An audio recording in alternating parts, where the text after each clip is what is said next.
Okay, so part of the rebuild of my Macintosh is that I've upgraded the fuel system as per previous video. Now, one of the important things with the fuel system is monitoring the fuel pressure.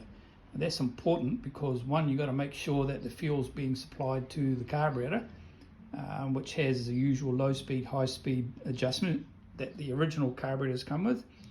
It also has a power jet which has been added to it. Now, the really important thing, which relies on fuel pressure to operate correctly, is this boost modulated fuel flow control valve. Now that just dumps fuel, depending on boost, straight into the intake of the carburetor. There's nothing fancy, there's no jets. Well, there is a jet. There's a jet inside and a needle which is raised and lowered within it. Now what also affects the flow through that is the fuel pressure. So it's reasonably important to know what the fuel pressure is. So to that end, I've got a new set of gauges. I've got a set of gauges, 3D printed gauge mounts. So the reason it's 3D printed is because this could be changed from a 4 gauge cluster to 3 probably in normal use. But anyway, electric, everything's electric. So there's only wires going to this gauge cluster. Now, with an electric fuel gauge, you need an electric fuel sender, which is fine.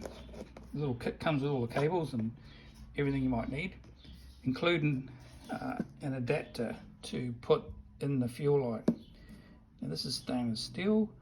It's also larger than the hoses I'm using, and this hole only accepts about 1 turn of the thread of this sender.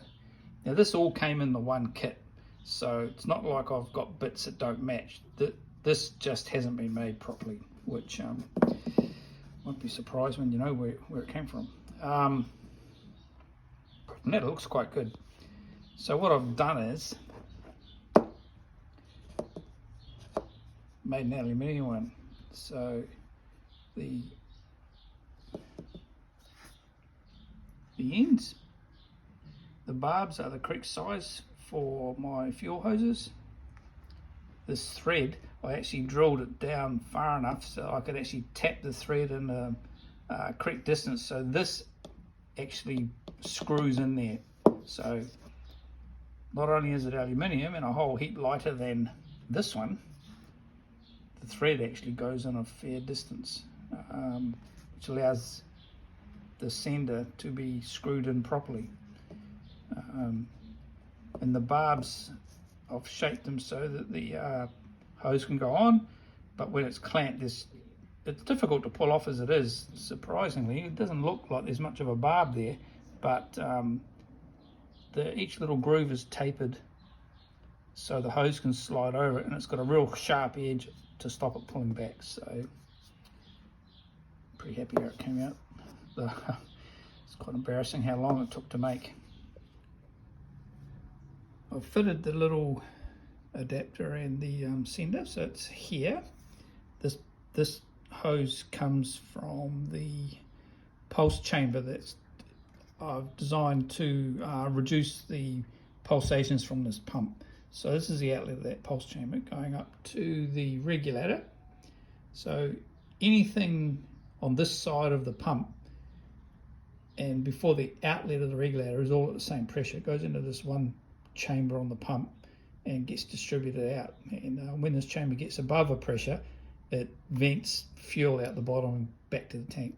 So anyway, here it is here. You can't really see much. Connectors over here. The wire will run over this side of the engine, away from all the hot bits, up the chassis to the gauge, and seems to work without letting any of the smoke out. So if we apply a little bit of power, it does its startup thing. it's all very fancy, and then read 0, which is as you'd expect with no fuel pressure. So looks like it's all good. Plenty of wire, so going to have a little think about what I do with that.